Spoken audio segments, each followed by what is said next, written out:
All right, we are back from Iowa, obviously. That was a very, very good trip. I'm glad things worked out the way they did. Had some very amazing and unexpected things happen while I was out there that I can't believe happened, or let alone happened to me. It was a very awesome trip. But we're gonna keep you guys in suspense for what happened. Or I'm gonna have this one 4 videos. This one, yeah, I'm gonna have four videos for you to come out of all this, and we're gonna go in the order that everything occurred. So we're gonna keep you in suspense for the good stuff.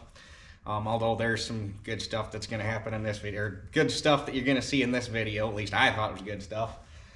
Some stuff that I have been waiting for a long time to see.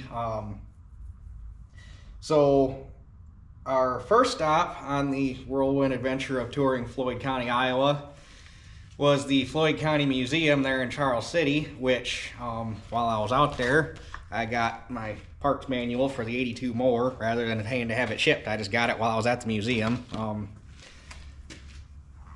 And because of the pace of things, I didn't get a chance to do good intros or outros for the videos, so we're gonna do them here in the barn. So each video is gonna start roughly somewhat like this. But for this video, I was actually hoping to get the museum curator to come on and put in a little plug for the museum, but he was a little camera shy, and he told me if I could just have me do it. So where you're about to see is the facility that if you call the Floyd County Museum to get manuals, this is the building where everything's stored at. They have operator's manuals for Oliver. They have operator's manuals for Minneapolis Moline. Did not know till we got there, but they actually have blueprints available. If you can give them a part number, they can look for blueprints. Most of them are for the tractors. They don't necessarily have a whole lot of stuff for implements. They have some stuff. Basically, it's a crapshoot. You got to call and give them a part number, and they'll see what they can do. But they have a fair amount of stuff for tractors. So if you need to reproduce a part, or you just have something you want blueprints of, they have blueprints available, which I thought was kind of neat. What else? I only went into the tractor display room, just to keep things kind of concise, and I didn't want to spoil the whole museum because there is they cram a lot of stuff in a fairly tight space. I mean, the building is kind of large, but the way it's laid out, it looks like there's a lot more internal space than there actually is, just because it's a turn of the century building, and the way things were built, they don't build them like they used to. So like I say, I only went into the tractor room to get some video of that. And I wanted to give people a reason to go see it for themselves and see the rest of the museum, because it is well worth the trip. There is a lot more there than just the tractors. And if you really wanted to, we kind of did a speed walk through and probably did the whole thing in an hour, hour and a half. But if you really wanted to go through and do it right, you could probably easily spend 4 or 5 hours in that building to do a good job of looking through and reading all the literature and signs and everything they have. So going through the tractor room, I did the best I could to explain everything with the information that I had from reading things in the past, but it had been a long time since I read up on a lot of the equipment that they have there, and they have signage on most of the stuff, but it's written in layman's terms for the general public. There's not a whole lot of detailed information on it that tractor guys will be interested in. It's kind of, I guess, dumbed down for the average walk-in individual. So I was trying to remember stuff that I have read in the past, which I've slept since then. So some of the information, take it with a grain of salt, might not be 100% accurate. I did the best I could with what signage was available there to read up on and what I was trying to remember from memory. So I did the best I could for you. You are going to see one of, actually the only surviving corporate tractor in this video. It is at the Floyd County Museum in the tractor display room, obviously.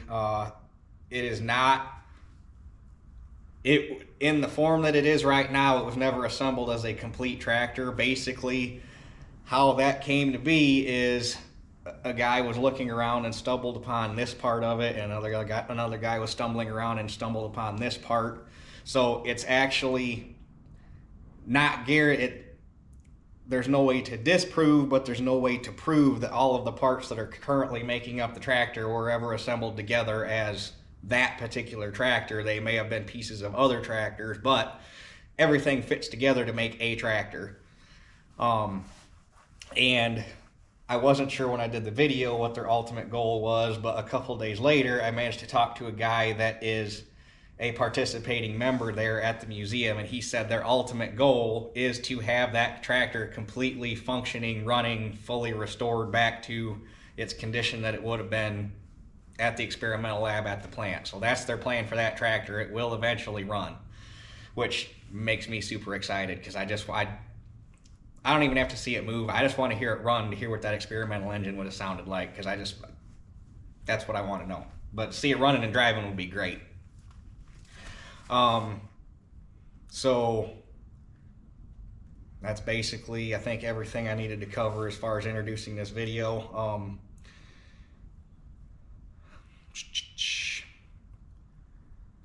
So like I say, I'll have this video you're currently watching, 3 more after this, and then when they're all said and done, I'll have a 5th video that kind of recaps the whole trip and covers anything that might not have got covered in the videos, which I have some stuff I want to talk about, but by the time I make that video and get everything done, I'll probably forgotten half of it, so we shall see. But I want to get all these videos up this week because I got parts showing up for projects and the weather's decent, so I got to get back in the shop this week and start knocking stuff out so we can keep progressing towards spring. So, but like I say, it was an excellent trip. I got a lot of good stuff coming up for you guys in these next few videos, so keep an eye out for them, watch them, let other people know about them, because there's a lot of history coming up in these next few videos. So yeah, with that being said, here is the tractor room at the Floyd County Museum, and I will put a link in the description to both the museum and their master list of available manuals, so that you can see what they have available for manuals. Like I say, they got Oliver, Moline. I think they have some cockshut stuff, although it would be the Oliver built cockshuts, not necessarily cockshut. And they even have, I saw some Alice Chalmers stuff in there, oddly. I'm assuming that came from Agco somehow. So they have a lot of stuff, but so like I say, link down in the description if you need anything as far as Oliver literature goes. And without further ado, here is the tractor room at the Floyd County Museum. Okay, we made it to Charles City. This is our first stop. This is the Floyd County Museum tractor display room. I'm not going to go through the whole museum and put it on video, because if you want to come here, I don't want to ruin the whole thing. I still want to give you a reason to come, because there's more to the museum than just this room. But this is what pertains to why we're here, so this is part I'm showing, obviously. Some of the tractors here are donated to the museum. Some of the tractors here are on loan from private owners, so we'll get some of the more mundane out of the way. 4-speed 99, basically a 90 on steroids was all they were, although this is a later model because it's got the spring ride seat. Apparently this one belongs to a gentleman out of Oklahoma. 88 with a really nice number 4 picker.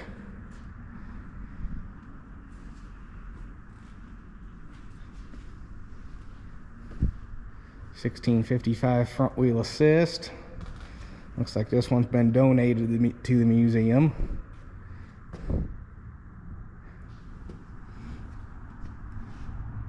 And this is also their 3 beauties display. They got a 66, 277s, and then that 88, so that's a set.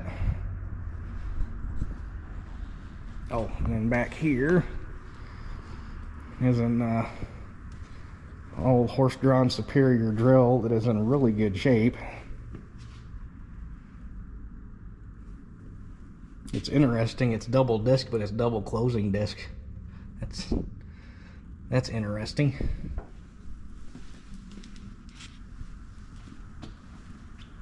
It's kind of backward from, because there's not even like a opening shovel. They just use the disc to pull the dirt or pull soil over the seed.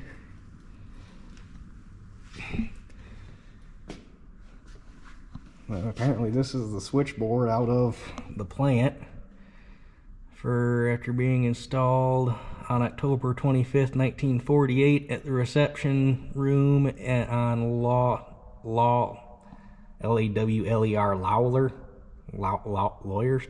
Street. I don't know. Direct lines to the corporate office in Chicago. And in 1967, they moved it to Hopkins.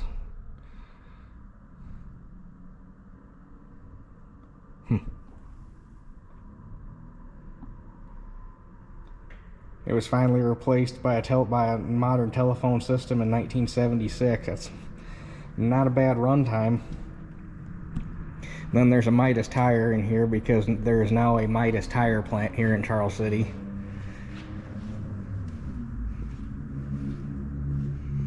Got some pedal tractors up there. Those two Escas are pretty high dollar models. And then this guy, I've always seen pictures of this thing in this room, and there's no such thing as a Mighty Toe 25. This is basically a 70 industrial. Now there was, and what I'm assuming that happened here, there was an Airport 25, which was basically a 70 industrial, optioned out specifically for airport work, like towing airplanes and baggage carts and whatnot. So I'm guessing what happened here was a dealer got this thing back in the late 60s-ish time frame and repainted it and put new decals on it, and that's where the newer style and the Mighty Toe 25 comes from, because this way predates the Mighty Toe series.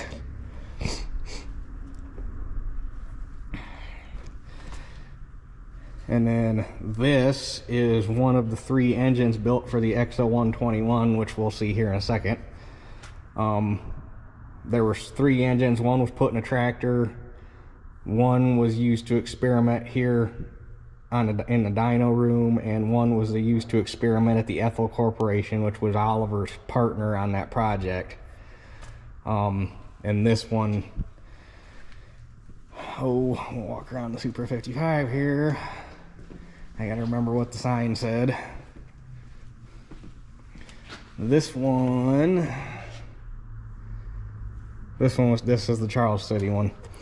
The one from the Ethel plant popped back up, and there's actually a guy, he got some videos on YouTube. He redid the engine and he's putting it in a tractor, and he's making a reproduction XO121 with an original experimental engine. So then you got a couple 3 Oliver boat motors, basically one that represents every generation that Oliver was in the boat motor business.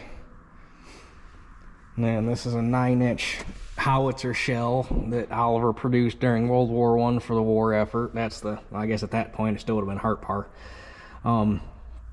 And that's the tool room where they were machining them. And then stacked up in the warehouse.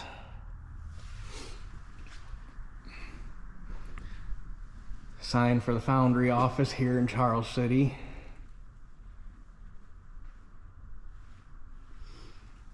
And then patterns for grill castings. This one is a corporate tractor grill casting. That's obviously a white Field Boss grill casting. And this is a 55 series with the Minneapolis Moline, a G series, but built on a 55 chassis. So a G550, that one looks like it's for a narrow frame, so it'd either be a G550 or a G650, I think was the 2 Molines, which would have been the equivalent to an Oliver 1555 or a 1655. And then an Oliver 900 Industrial, which is basically an industrial version of a 99. They were basically built a lot heavier, had a heavier brakes, basically made for pulling scrapers and sheep's foot and whatnot. And actually, I say heavier brakes, actually not only had heavier brakes, but they were also, if I remember right, hydraulic. Yep, big old hydraulic brakes. A little 550 Industrial. And a 770 LP. And then this is kind of a more recent addition. This was actually bought at Ollie Schaefer's liquidation auction after he passed away. I think that's been 2 summers ago now. I can't remember which club it was.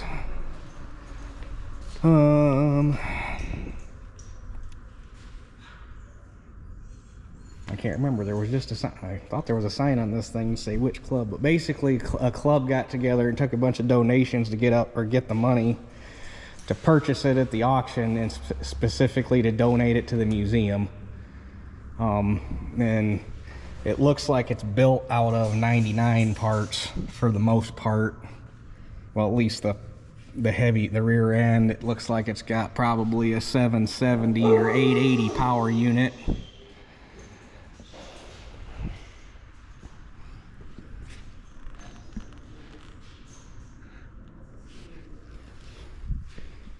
And then there's actually a version of this photo that's in color, so I can't believe they didn't use the color photo version of it, but it's that guy right there.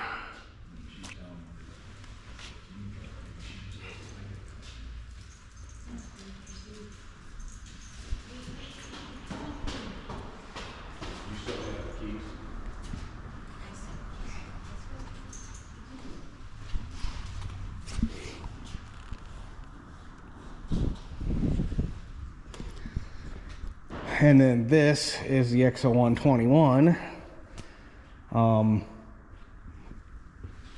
of amazing that this tractor even survived all the turmoil and didn't get scrapped, but it got saved. Basically, this was a joint partnership between Oliver and the Ethel Corporation to test high compression gasoline engines for fuel economy and horsepower.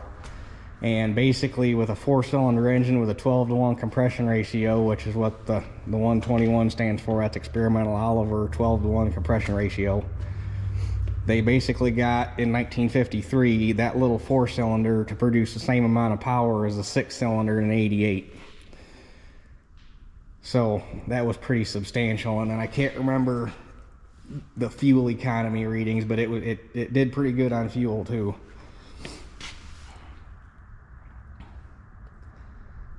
But this actually got tested at a farm. They spent the majority of its field test time at a farm in Michigan. So it was over by us for the vast majority of its quote-unquote working life. But it runs, it drives, it's fully functional. It was actually, I think it was either last summer or the summer before, was out on a show tour. So she's a runner, and like I say, there's a guy, he's got videos on YouTube. They're not great videos, but there are videos on YouTube of a guy making a replica of this, running, functioning with the third engine that came from Ethel.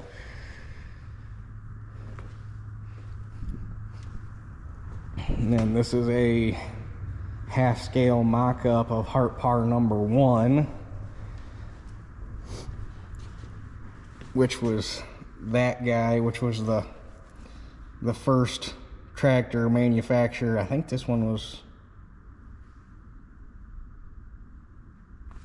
I can't remember if this one was built in Charles City or if this one was built in Madison.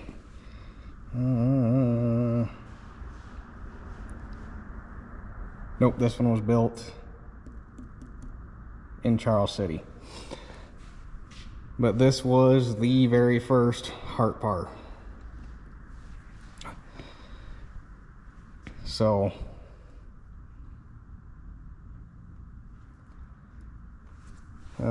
Unique, it was an oil-cooled expansion bulbs above the engine, which is those right there.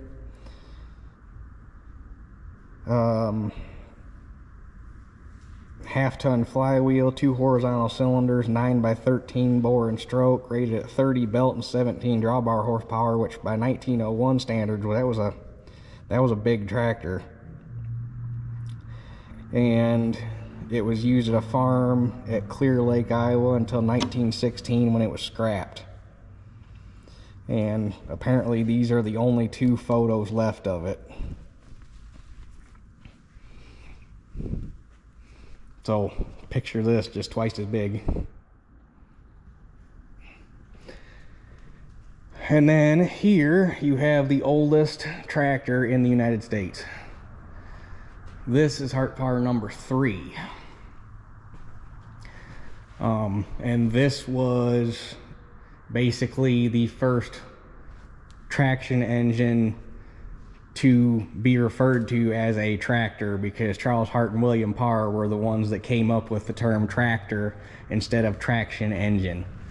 So this is technically not only the oldest tractor in the United States, but the first tractor. And this one actually lived a fairly decent life. This is the original plaque from when the company, basically the company, a group of people from the company located it and bought it back in the 60s. Where was that?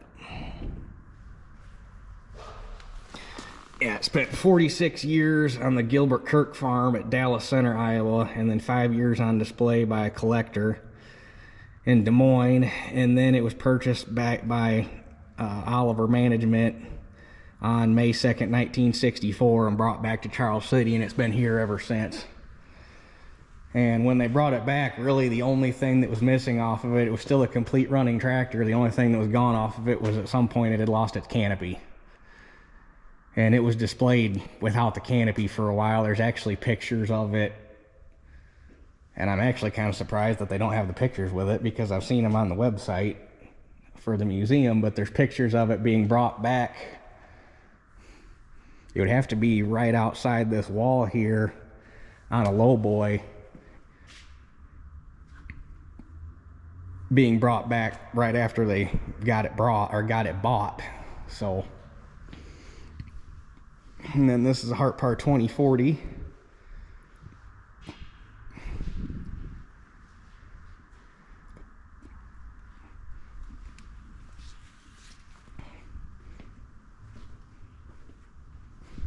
These were a fairly successful tractor for Hart Par. They built a lot of them in this configuration.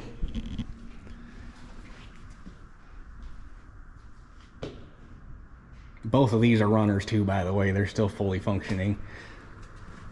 Actually, every tractor in here is a runner.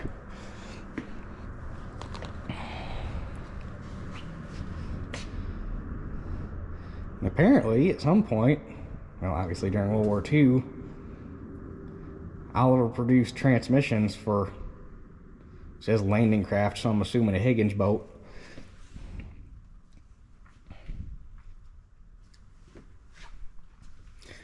And then this is a Hart Par Little Devil. 3-wheeler. These things had bad reputations because they were known to flip over on their side and hurt people. So there's not very many of them left around, because if I remember right, there was a recall on them. But don't quote me on that. It just seems like that's what the deal was.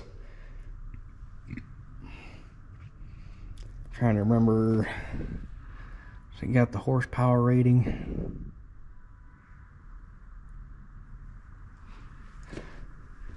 These older gas tractors are starting to get way out of my wheelhouse. Oh, 1255. That doesn't seem right. I'd believe 1225. There's no way. I'd believe 12 on the drawbar and 25 on the belt. I'm not going to believe 12 on the drawbar, 55 on the belt. Me thinks that's a typo.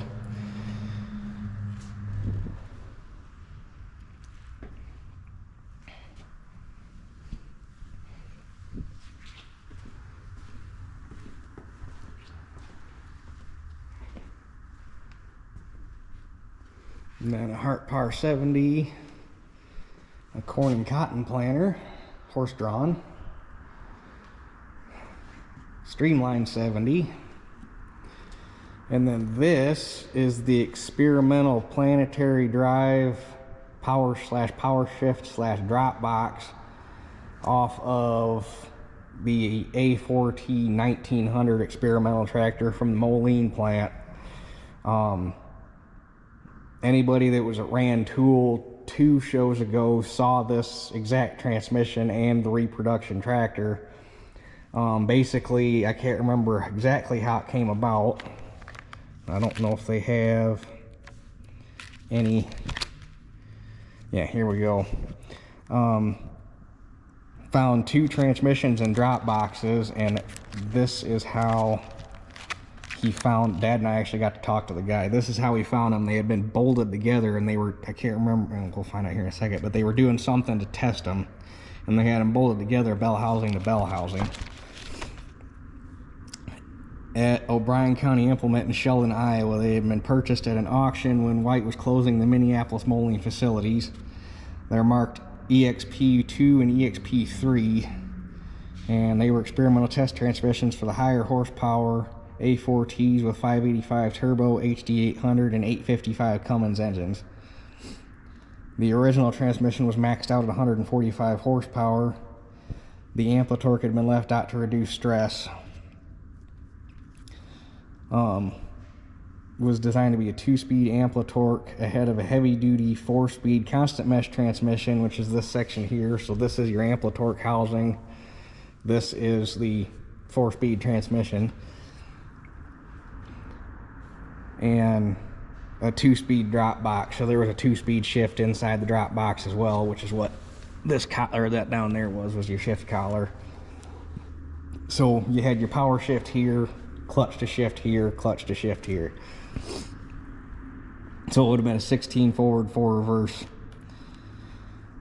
No overrunning clutches, so it would have held back in all the, or you would have had engine braking in all the gears. And then EXP1 was actually assembled in a tractor. And these 2, the ones in the pictures, were bolted back to back in a 4-square test fixture.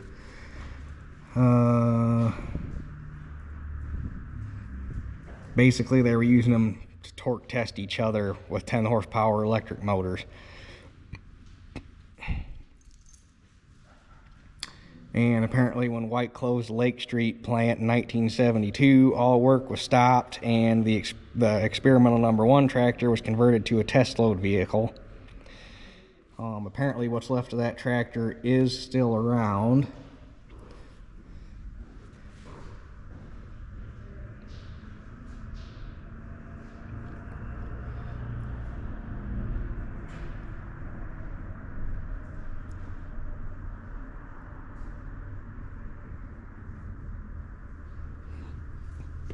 And basically what ended up happening is Mike Volhurst, the guy that actually designed the A4T 1400 and 1600 and later worked on the low frame 4-wheel drive project, which became the 4150 and 4180, bought these 2 transmissions in this state, took 2 of them and made 1 good one, and then built a functional A4T 1900 with an 800 HD LP in it. And unfortunately Mike passed away a few years ago, but the tractor is now in the hands of a collector, and it was actually, Mike did get to drive it. He plowed with it at Rantoul 2 shows ago before he passed, so that was kind of neat to see. And then we get on to the Oliver beast in the room. This is the corporate tractor. Well, one of them, what's left of one of them. This was going to be designated the model 2200, and it was going to look about like that. This is one of the experimental transmissions. This is not the elusive CVT transmission. Those were destroyed, and they were also that transmission was also being tested in the 50 series, so that predates this. If I remember right, this is either I think this is a 4x3 power shift. So you had 4 helical gear, or 4 gear to gear speeds, and then you had, I'm pretty sure it was a 3-speed power shift, like a over under, but built heavier, so it gave you a 12-speed transmission. Unfortunately, they don't have a whole lot of information here regarding the transmissions. They do have a whole write-up here on the engine. This was a 429 cubic inch direct injected diesel. They were going to have a turbocharged version of it, a naturally aspirated version of it, which is what I'm assuming this one is because there's no turbo flange. And then they were going to have where's the other one? They were going to have a 286 that was a 4-cylinder, and there was going to be naturally aspirated turbocharged versions. So they were basically had from the 4-cylinder up to the turbocharged version of this 429. They were going to have horsepower ranging from 71 to 170. And then at that point too, they were also developing V8s for the white truck line. So there's a chance that if that would have came to fruition, they would have been building some V8s or Olivers with white V8s in them too, but obviously that didn't happen.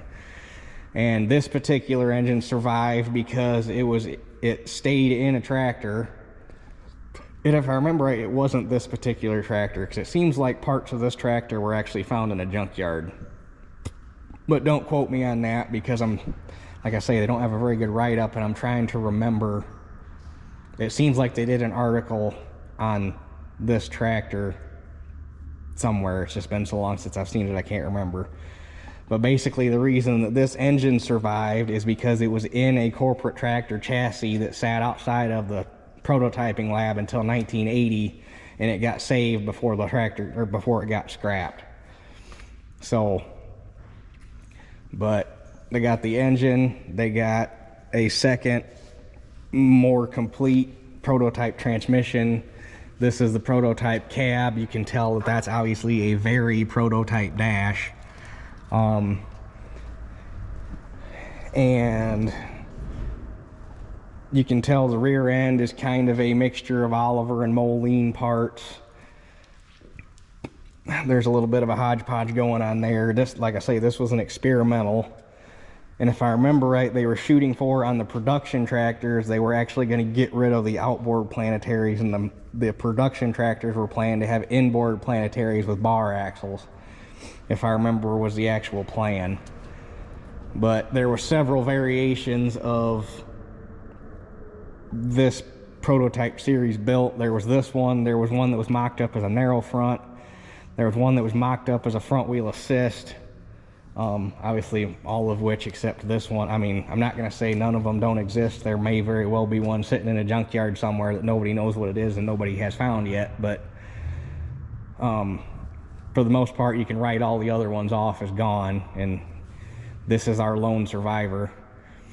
And it sounds like, according to their write-up here that they got going on, they at least plan on getting the engine running at some point, which would be neat, because I really just want to hear it run to know what it would have sounded like.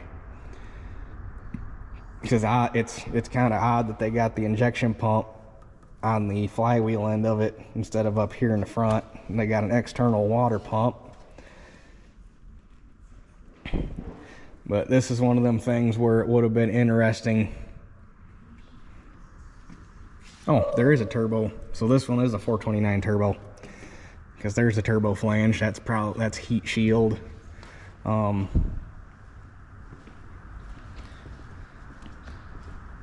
So yeah, the turbos, well, I guess I shouldn't say that. They probably had one manifold for naturally aspirated and turboed, but that looks like it could be a turbo flange, but there could have very well just been an elbow there going out to the exhaust or whatever, but it could be a 429 turbo. But it just would have been interesting to see what would have happened if this tractor would have actually made it into production. Things might have turned out the exact same way. Things might have went completely different. You never know, but White Motor Corporation made damn sure to make sure that we didn't get a chance to see.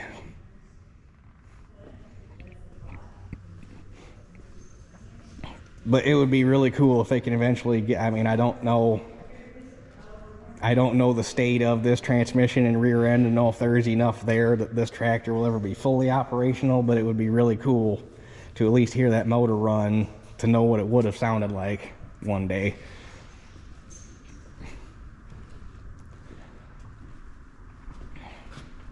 But you can see, you can tell by the way that dash is hacked together that they were, that was, we need a dash, let's throw this thing together. Everything's all, actually it looks like there's a bunch of grease and stuff on it that didn't get cleaned up. But notice no floor shifter. If I had to guess, that lever right there is probably your main shifter. And then that's your throttle and your power shift. I wonder what this guy here is. Because that's got to be the main shifter, the one up top there. But you can see it's got XP casting numbers on the throttle and 3-speed levers there. There's probably XP, well, I guarantee there's XP casting marks on the frame. Supposedly on the front wheel assist version of this, they were, when they cast the, because they still used a Clark axle, but they completely changed the cradle that held it on, and it went to a casting instead of a fabricated, or formed and fabricated metal or steel cradle. Supposedly the casting on this was so massive and it had so much steel in it for the front wheel assist axle that the first few times they tried to pour it, the sand mold actually gave way and the iron just flowed out of the mold because the casting was so heavy. Was the story that, I'm trying to remember if that had to have been in the article that the Heart Power magazine did many moons ago about the corporate tractor program. But that one, just because they had a picture of the front wheel assist, and man, she looked like a tank.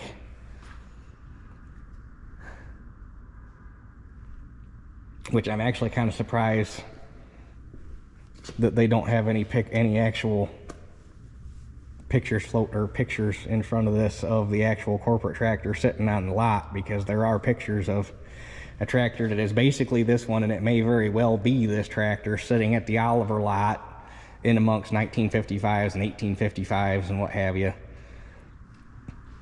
But she looked like a beast.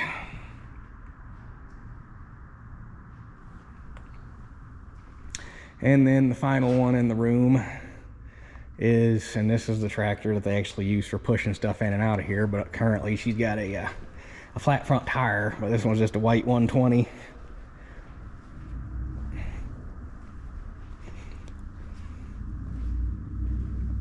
These were good looking tractors.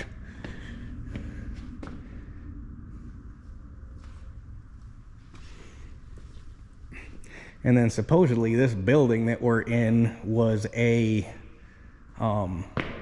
made pharmaceuticals for animals, veterinary pharmaceuticals, I guess is what the term I'm looking for.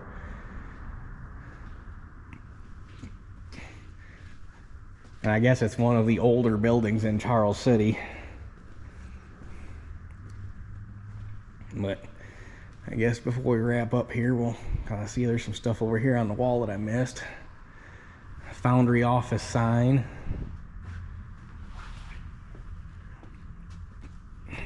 It's a Hart Par 3060 Old Reliable, basically the same one as number 3 sitting there in the corner. That may very well be number 3 too.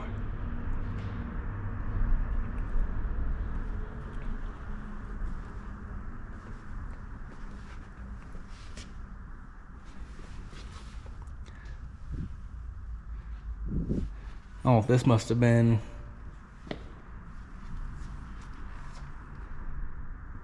Oh, that's cool. This must have been the signature board. 7/3/93 was the day that the Charles City Foundry finally closed its doors for good, and this must have been all the guys that were still working up till that day. 41 years of service, 28 years of service, 34 years of service, 40 plus years of service. A lot of years of experience on this board. 24 years, 35 years. I couldn't even imagine that feeling, just company that's been here for almost 100 years, everybody just expects it to be here, and then one day it's just not here anymore. Lots of 40 plus years of experience on this board. 63 to 93, 30 years there.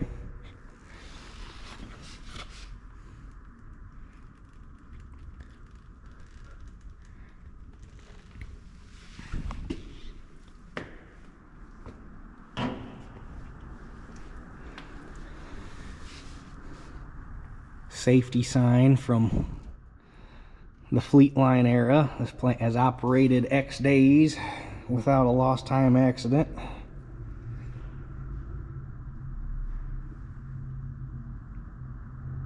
There's another sign. There's another one of these over there. I wonder what that one says. Oh, that's the side cover off of that transmission up there with the shift rails. So apparently it was a side shift, which would make sense since you got a console shifter. So that cover laying there on the floor would go right there. And then I'm guessing that these parts here go on that tractor too. This would be your hydraulic reservoir that went up on the nose, oil cooler, all that stuff.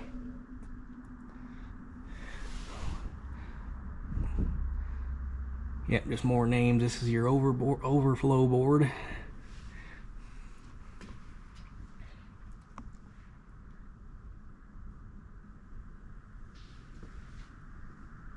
White trend trucks. Those were the big deal about the trend trucks, was they had fiberglass cabs on them so they wouldn't rust. That was the big deal with the white trend trucks.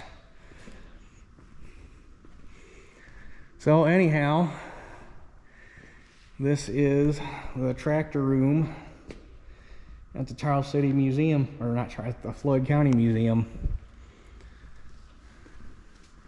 Lots of history in this little room. Be cool if there was more stuff like that here, but you can again thank White Farm Equipment for destroying most of that.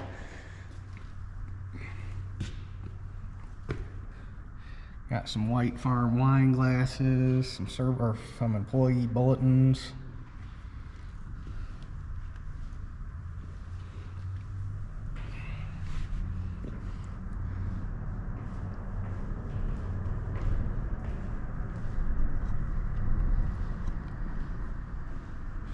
Assembly schedules. Basically it'd tell them, or well, I guess I can't really get a good, basically they had a circle, and that circle was broken up into the months of the year, and it would tell them what tractors they were building that month and the quota they had for that month. So they called them production wheels.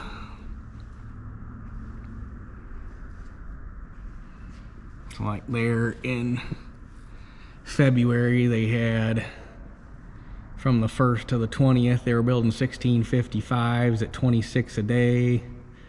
From the 20th, oh, sorry, that's from,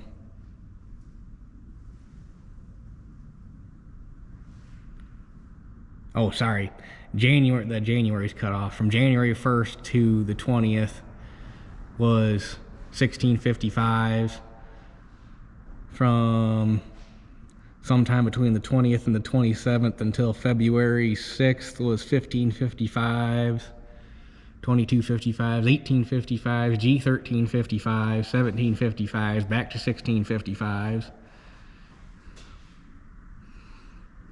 So Here's some Minneapolis Moline stuff.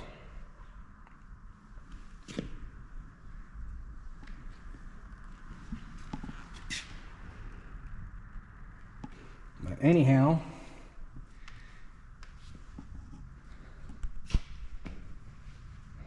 there's that. So that's it for this one. We'll catch you guys on the next one.